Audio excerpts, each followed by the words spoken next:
So మరి college education అంతా అక్కడే అయిందా? అవును, ఐఎమ్ ఫ్రమ్ గాయత్రి విద్యా పరిషత్. సూపర్. అయితే అక్కడి నుంచి అనుకోలేదేమో ఎప్పుడు ఇలా వాయిస్తో నా పని ఉంటుంది లైఫ్ లాంగ్? బట్ మూవీస్తో ఉంటుందని తెలుసు. I always wanted to become a film maker. So degree అయిపోయాక I move to Hyderabad. So ఇక్కడ I wanted to be financially independent. So ఏదో ఒక జాబ్ చేసుకుంటూ I wanted to try. So ఆ ప్రాసెస్లో నాకు రేడియో మిర్చి ఆపర్చునిటీ వచ్చింది. అప్పటి నుంచి there is no looking back. And dubbing ఇప్పుడు ఏ ఫిల్మ్స్కి చెప్తున్నారు శ్వేత మీరు? నేను I dub more than 250 films. ఇప్పుడు ఒక 3-4 గ్రేట్ కదా. 2 డైలాగులు సినిమాలోవి. అయ్యో, నాకు సునీత గారు వచ్చినప్పుడు last time, Sunitha is a dear friend also. So I last ఆవిడ వెళ్ళవయ్యా వెళ్ళు అని చెప్పారనమాట. సో అలా వీ కెన్ చిత్రలహరిలో చెప్పొచ్చు ఒక dialogue.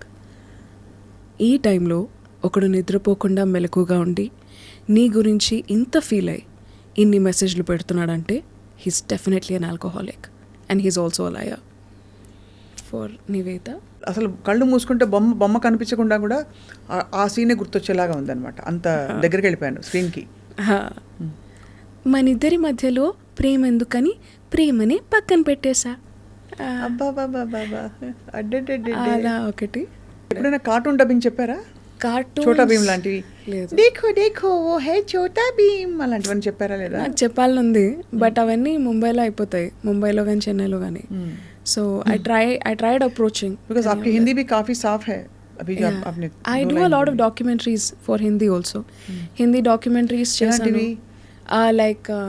Like National Geography Channel and Animal Kingdom and alanti vaatiki I've done all languages. Dubbing ah?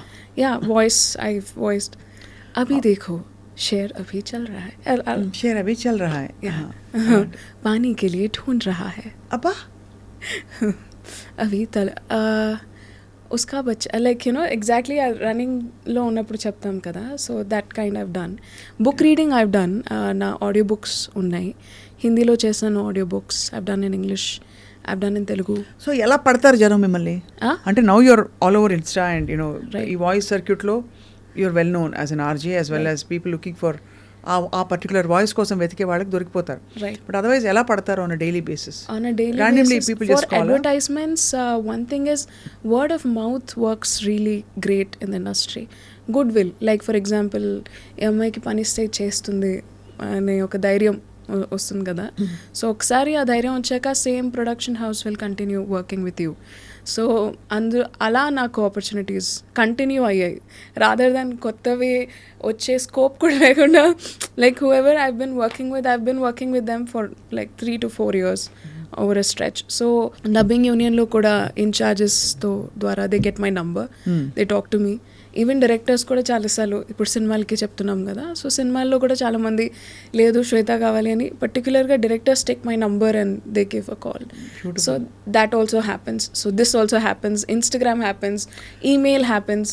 See, there's an endearing quality in your voice actually. చాలా అంటే చాలా ఈ మధ్య బాగా హస్కీ అండ్ బేస్ వాయిసెస్కి కొంచెం ఆ టోనల్ ఆ టింబర్ ఉన్న వాయిసెస్కి బాగా డిమాండ్ పెరిగింది. ఒక చిన్న correction, sorry to cut you of. I feel more candid voices I will say, because dubbing styles కూడా ఓవర్ ది ఇయర్స్ చాలా మారింది. అవును, like you know before it was even సాంగ్స్లో చూసుకుంటే అమ్మాయిలకి చాలా హై పిచ్ నోట్స్ ఉండేవి. నా సాంగ్స్ కూర్చోండి అక్క రెండక్క కూర్చోండి. Correct. So now people are preferring more candid voices, not basic. Like ఇప్పుడు కూడా ఇఫ్ యూ సీ చాలామంది డబ్బింగ్ ఆర్టిస్ట్ పిచ్ వాయిస్ ఉన్న వాళ్ళు కూడా they are doing great. It's because they are able to adapt to the new generation kind of dubbing. అంటే పాటలు కూడా అంతే కదా. అవునా, అంతే అని ఉండేది ఇదివరకు ఒక పాట. కరెక్ట్. ఇప్పుడు మనోహర అలాగే ఉన్న పాటలు. కరెక్ట్. ఐ మీన్ అలాంటివి కూడా ఉండేవి, but majorly if you see the kind of dubbing style or మాట్లాడే విధానం, ఎవ్రీథింగ్ హెస్ చేంజ్. నౌ జనాలకి they don't want to hear really high pitch and hyper voices all the time. They are okay to hear normal ఇంట్లో ఉండే voice culture or మాట్లాడే విధానం also they are okay. They are not very particular. తెలియదు అని అనాల్సిన అవసరం లేదు. So even the pronunciation of the words have changed. మాండలికాలు వాటికి కూడా బాగా స్పేస్ వచ్చింది. Correct. Imperfections are still okay, you know. Ya, imperfections are appreciated because that's how maximum people are. ఇప్పుడు జనాభా ఎలా ఉంటే that's how the movies will be made. So ఇప్పుడు అలా కాదండి, కూర్చోండి, కూర్చో, that's the difference, like you know అలా. అండ్ కొంచెం కాయ్గా కొంచెం ముద్దుగా ఉండడం is being loved actually. I think that's been loved since ages, and I think that will be loved forever because that's a quality which we, I mean, as human beings, we all enjoy. ఇది మొత్తం మనం ఇంగ్లీష్లో మాట్లాడుకుంటున్నాం, ఎవడో కామెంట్లో పెడతాడు guarantee, వద్దులేండి మన తెలుగులో మాట్లాడదాం. వైజాగ్ అమ్మాయి మళ్ళీ హైదరాబాద్ ఆవిడని. ఒక బ్యాడ్ హ్యాబిట్ ఏంటంటే మెల్లిగా ప్రొఫెషనల్గా మాట్లాడడం స్టార్ట్ అయ్యేసరికి తెలియకుండానే ఏదో ఇంగ్లీష్ స్విచ్ వచ్చేస్తుంది. మళ్ళీ మనకు తెలుగు రాదనుకుంటే ఏం చేస్తాం, తెలుగు వచ్చు, చాలా బాగా వచ్చు. అదే అందుకనే.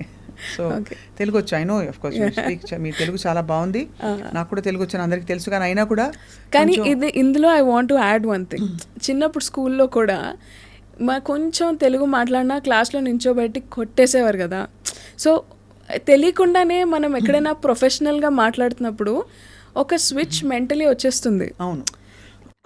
In years over like 13-14 years school college అంతా అయిపోయిన తర్వాత ఎక్కడైనా మనం చెప్పేది వినాలంటే తెలియకుండానే your mind switches to English. ఎందుకంటే మనకు చాయిస్ ఆఫ్ వర్డ్స్ బోల్డ్ అని ఉంటాయి. కరెక్ట్. ఇమీడియట్లీ టు టెల్ అదొకటి అనిపించింది. But I'll try to completely keep it in English. మిమ్మల్ని చూస్తే నాకు ప్రొఫెషనల్గా అనిపిస్తుంది అనమాట. నన్ను చూస్తే ఐ గెట్ దట్ వైబ్. అంటే టీచర్ అమ్మ కూర్చున్నట్ట. సో యాక్చువల్ అలా కాదు, మనం ఫుల్ అచ్చ తెలుగు పూర్తి 100% తెలుగు అనమాట. మనం